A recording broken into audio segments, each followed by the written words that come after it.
Hello guys, welcome back to my channel. दोस्तों, आज हम इस वीडियो के अंदर हम बात करने वाले हैं बुलिश पेनेंट चार्ट पैटर्न के बारे में।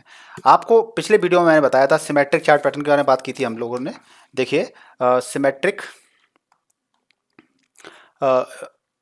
बेरिश सिमेट्रिक ट्रायंगल और बुलिश सिमेट्रिक ट्रायंगल के बारे में बात की थी, ठीक है ना। तो अगर आपने ये वीडियो नहीं देखा है तो आप ये वाला वीडियो देख सकते हैं। वीडियो के आई कार्ड में लगा दूंगा, वीडियो के लिंक में भी लगा दूंगा। अच्छा, और प्लेलिस्ट के अंदर भी आप चार्ट पैटर्न की जो प्लेलिस्ट है उसको पूरा वॉच करेंगे तो आपको ये सारे चार्ट पैटर्न आपको मिल जाएंगे, ठीक है। तो अभी हम बात करने वाले हैं बुलिश पेनेंट के बारे में और बियरिश पेनेंट के बारे में।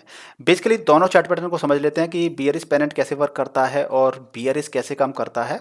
इन दोनों को समझ लेते हैं प्रॉपर तरीके से, क्योंकि आपको इतना तो पता ही है कि जो चार्ट पैटर्न होते हैं, चार्ट पैटर्न से हम क्या कर सकते हैं कि चार्ट पैटर्न से हम एक एक ट्रेंड लाइन को समझ सकते हैं कि बेसिकली मार्केट में जो शेयर है, शेयर का प्राइस ऊपर जाएगा या फिर नीचे जाएगा, ठीक है। इन चीज़ों को हम प्रॉपर तरीके से चार्ट पैटर्न से समझ सकते हैं। और जब एक चार्ट पैटर्न बन रहा है कोई और उसके साथ में कोई दूसरा चार्ट पैटर्न भी बन रहा है तो हम उसको और ज़्यादा कंफर्मेशन मिल जाता है कि यस, मार्केट में ब्रेकआउट आने वाला है या मार्केट बियरिश रहने वाला है, ठीक है। तो हम पुलिस चार्ट पैटर्न की बात करें उससे पहले आपसे रिक्वेस्ट है कि आप वीडियो को लाइक कीजिए, शेयर कीजिए और चैनल पर नए चैनल को सब्सक्राइब कर लीजिए। तो देखिए क्या होता है कि ये जो बुलिश पेनेंट है, बुलिश पेनेंट क्या होता है, कंटिन्यूएशन चार्ट पैटर्न होता है। कंटिन्यूएशन यानी कि जो ट्रेंड है वो कंटिन्यू रहने की पूरी पूरी संभावना होती है। अब यहाँ पे आप देख सकते हैं कि मार्केट नीचे से आ रहा है ऊपर की तरफ, तो मार्केट ऊपर से नीचे से ऊपर की तरफ जा रहा है। तो ये क्या कर रहा है मार्केट, यहाँ पे आपका मार्केट अप ट्रेंड में है, ठीक है। मार्केट आपका अप ट्रेंड में है, यानी कि यहाँ पे वॉल्यूम ज़्यादा बढ़ती चली जा रही है। यहाँ पे आपके वायर्स हैं, बायर्स काफ़ी ज़्यादा एक्टिव हैं, इसलिए आपका वॉल्यूम यहाँ पे प्राइस बढ़ता चला जा रहा है। उसके बाद में एक सर्टेन पॉइंट पे एक ऐसा टाइम आएगा कि आपका जो बायर कमज़ोर पड़ जाएंगे और सेलर एक्टिवेट हो जाएंगे। जब सेलर एक्टिवेट हो जाएंगे तो मार्केट आपका नीचे आएगा। जब मार्केट यहाँ से जब वापस आ रहा है तो ये क्या कर रहा है, यहाँ पे आपको सब रेजिस्टेंस बना रहा है, रेजिस्टेंस बना रहा है। और फिर जब मार्केट नीचे आ रहा है तो यहाँ से सपोर्ट बनाने के बाद में मार्केट आपका फिर ऊपर जाएगा। यानी कि जो आपका जो मार्केट का जो बायर और जो सेलर्स होते हैं, वो मार्केट आपका कंसोलिडेट होना शुरू हो जाएगा। कंसोलिडेट, कंसोलिडेट का मतलब क्या होता है, कंसोलिडेट मतलब ये होता है कि आपका मार्केट एक ट्रेंड लाइन, दो ट्रेंड लाइन के बीच में फंस जाएगा।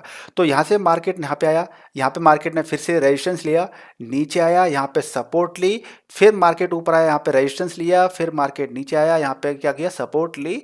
और उसके बाद में मार्केट फिर ऊपर गया। तो यहाँ पे आप क्या करेंगे कि आप देखेंगे कि यहाँ पे एक आप रेजिस्टेंस की लाइन को ड्रॉ कर देंगे। ये आप रेजिस्टेंस की लाइन को ड्रॉ कर देंगे। आप यहाँ पे क्या कर देंगे, यहाँ पे रेजिस्टेंस की आपने लाइन ड्रॉ कर दी है और ये आपने रेजिस्टेंस लाइन ड्रॉ कर दी है, ठीक है। ये सॉरी, आपने ये लाइन ड्रॉ कर दी है। अब क्या होगा कि मार्केट जब यहाँ से सपोर्ट लेने के बाद में मार्केट यहाँ से नीचे ऊपर जाएगा तो ये क्या है, ये रेजिस्टेंस लाइन थी जिसको हम क्या कहते हैं, ट्रेंड लाइन भी कहते हैं। ट्रेंड लाइन सपोर्ट कहते हैं इसको, ठीक है। यानी कि सॉरी, ट्रेंड लाइन सपोर्ट नहीं, रेजिस्टेंस, रेजिस्टेंस हमेशा ऊपर बनता है और नीचे सपोर्ट बनती है। तो ये आपकी ट्रेंड लाइन सपोर्ट हो गई, ठीक है। ट्रेंड लाइन सपोर्ट, ये ट्रेंड लाइन सपोर्ट हो गई। और ये आपकी ऊपर वाली आपकी ट्रेंड लाइन रेजिस्टेंस हो गया। तो इस जगह पे क्या हुआ कि यहाँ पे बायर यानी कि वॉल्यूम बढ़ा, यहाँ पे कंसोलिडेशन हो रहा था। यानी कि आपने देखा कि यहाँ पे दो लाइन के बीच में, इन सपोर्ट और रेजिस्टेंस के बीच में लाइन में आपका मार्केट फंस गया है। और अब क्या हुआ कि यहाँ पे बायर एक्टिवेट हो गए। अब क्या हुआ, बायर एक्टिवेट हो गए यहाँ पर। और बायर एक्टिवेट होते हुए जो आपकी जो ट्रेंड लाइन थी, ये वाली जो रेजिस्टेंस वाली ट्रेंड लाइन थी, इसको ब्रेक कर दिया। और जैसे ये ब्रेक हो जाता है तो आपके पास करीब 50 to 60% हम ये कह सकते हैं, 50 to 60% ये कह सकते हैं कि मार्केट अगर यहाँ से ब्रेकआउट हुआ है तो मार्केट ऊपर ही जाएगा और ये कंटिन्यू पैटर्न बनाएगा, कंटिन्यूएशन चार्ट पैटर्न बनाएगा। यानी कि मार्केट ऊपर जा रहा था तो यहाँ पे भी क्या करेगा, मार्केट ऊपर ही जाएगा। अब बात ये आती है कि एंट्री कहाँ पे लें। तो एंट्री लेने के लिए जैसे आप ब्रेकआउट लेते हैं तो ब्रेकआउट जैसे ही हो जाए इस लाइन से तो आपको तुरंत की तुरंत एंट्री नहीं ले रही है, आपको वेट करना है, 2-4 मिनट का वेट करना है। ऐसा होता है कभी कभी कि मान लीजिए ब्रेकआउट ले लिया लेकिन मार्केट नीचे आकर के फिर मार्केट ऊपर जा रहा है, तब आपको एंट्री लेनी चाहिए। क्योंकि अगर आपने एंट्री मान लीजिए यहाँ पे ले ली, आपने स्टॉप लॉस यहाँ पे लगा दिया, तो हो सकता है कि आपका एसटेल हिट हो जाएगा और आपको लॉस हो जाएगा, ठीक है। तो आप थोड़ा सा वेट कीजिए 2-4 मिनट का, उसके बाद में एंट्री लीजिए। अब देखिए हम देख लेते हैं चार्ट में। चार्ट में देख लेते हैं कि हमारा कैसे पेनेंट बन रहा है यहाँ पे। तो देखिए बुलिश पेनेंट के अंदर आप देखेंगे मार्केट यहाँ पे क्या कर रहा था, मार्केट ऊपर जा रहा था, मार्केट ऊपर जाते ही कंसोलिडेट करने लग गया, यानी कि यहाँ पे रेजिस्टेंस ले लिया, यहाँ पे सपोर्ट ले ली, फिर यहाँ पे रेजिस्टेंस ले लिया, फिर यहाँ पे सपोर्ट ले ली, फिर यहाँ पे रेजिस्टेंस लिया लेकिन उसको ब्रेक कर दिया। तो आपकी जो ये वाली कैंडल थी इसको क्या कर दिया, इस वाली ने ब्रेक दे दिया। और तो आप देखेंगे यहाँ पे कि ये आपका एक तो फ्लैग पोल बन गया, मतलब जस्ट लाइक ये आपका क्या बन गया, फ्लैग का पोल बन गया, ठीक है। और ये आपका यहाँ पे क्या हुआ, एक ट्रेंड लाइन का रेजिस्टेंस बन गया यहाँ पे, और ये ट्रेंड लाइन की यहाँ पे सपोर्ट बन गई है। तो जैसे ही आपकी इस कैंडल ने आपको ब्रेकआउट दिया तो आप क्या करेंगे, आप इस ब्रेकआउट के बाद थोड़ा वेट करेंगे, 2-4 मिनट का वेट करेंगे। अगर आप इंट्राडे ट्रेडिंग कर रहे हैं, आप ऑप्शन ट्रेडिंग कर रहे हैं, 2-4 मिनट का वेट कीजिए। हालांकि 2-4 मिनट के अंदर मार्केट बहुत ऊपर जा सकता है, लेकिन फिर भी आपको वेट करना है। क्योंकि देखिए अभी अगर आपके हाथ से अगर एक ट्रेंड निकल गई तो कोई दिक्कत नहीं है, लेकिन हमें कंफर्मेशन मिल जाए तो बेहतर रहता है। कंफर्मेशन इन द सेंस कि आपकी जो कहते हैं कि प्रोबेबिलिटी अच्छी खासी हो, तभी हमें एंट्री लेनी चाहिए। तो आप थोड़ा सा लेने के बाद यहाँ पे क्या करेंगे, आप यहाँ पे एंट्री ले लीजिए, ठीक है। आप यहाँ पे एंट्री ले सकते हैं। और उसके बाद में आप मार्केट, जैसे कि आपका मार्केट जब ऊपर जा रहा है तो आप मार्केट को क्या करेंगे, ट्रेल करते जाएंगे। ट्रेल यानी कि हमें नहीं पता कि मार्केट कितना ऊपर जाएगा, तो आप क्या करेंगे, आपने जब मार्केट यहाँ पे आपने एंट्री की होगी तो आपने इस कैंडल जगह पे एसएल लगाया होगा, इस जगह पे, ठीक है, यहाँ पे एसएल लगाया होगा। तो आप मार्केट आपका मान लीजिए यहाँ पे आ गया, तो आप अपने एसएल को शिफ्ट कर दिए, यहाँ पे कर दीजिए, एसएल को यहाँ पे कर दिए, जिससे क्या होगा कि कम से कम आप इतना प्रॉफिट तो कमा पाएँ, ठीक है ना।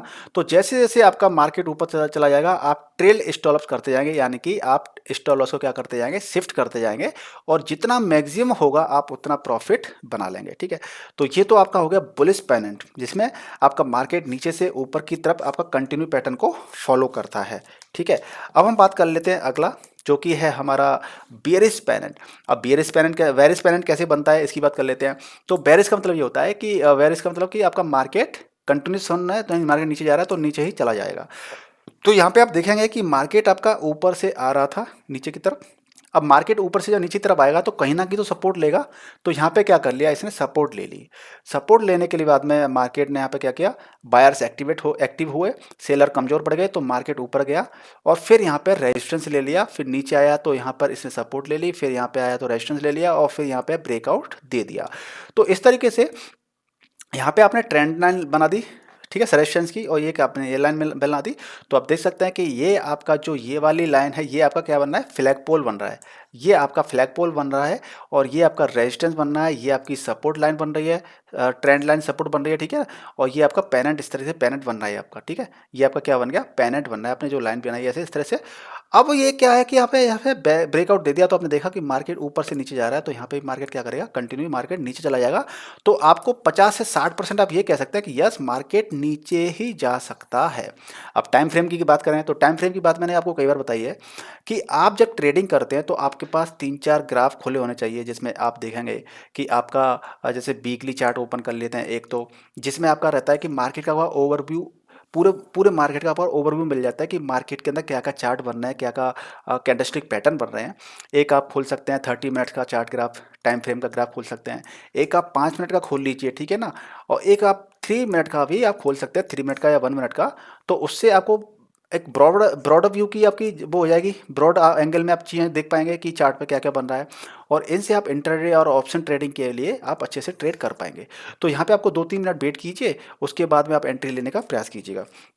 अब मैं 2-3 मिनट क्यों बोल रहा हूँ, 2-3 मिनट में इसलिए बोल रहा हूँ कि कभी कभी क्या होता है मार्केट में फेक ब्रेकआउट भी आ जाते हैं। यानी कि ऊपर बैठे हुए बड़े बड़े खिलाड़ी क्या करते हैं कि मान लीजिए आपने मार्केट नीचे आया, यहाँ पे सपोर्ट ली, यहाँ पे रेजिस्टेंस लिया, सपोर्ट ली, रेजिस्टेंस लिया, और यहाँ पे ब्रेकआउट आ गया। तो क्या करेगा मार्केट, मान लीजिए सपोज दैट यहाँ पे आ गया और फिर नीचे फिर दोबारा जा करके यहाँ पे आ सकता है। तो यानी कि आपका आपने यहाँ पे एंट्री ली होगी तो स्टॉप लॉस लगाया हुआ, स्टॉप लॉस हिट हो जाएगा और आप नीचे जाएंगे, आपका फिर मार्केट नीचे जाएगा।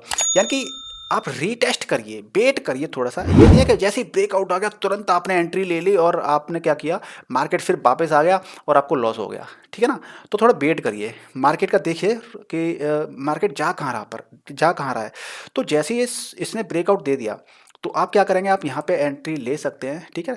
आप यहाँ पे एंट्री लेने की गलती मत करिए कभी भी, आप थोड़ा सा वेट कीजिए, उसके बाद आप एंट्री यहाँ पे ले लेते हैं। और एंट्री लेने के बाद में आपका एस एल यहाँ पे रहेगा, आपका उस कैंडल पे जो ग्रीन कैंडल है आपका एस एल यहाँ पे रहेगा।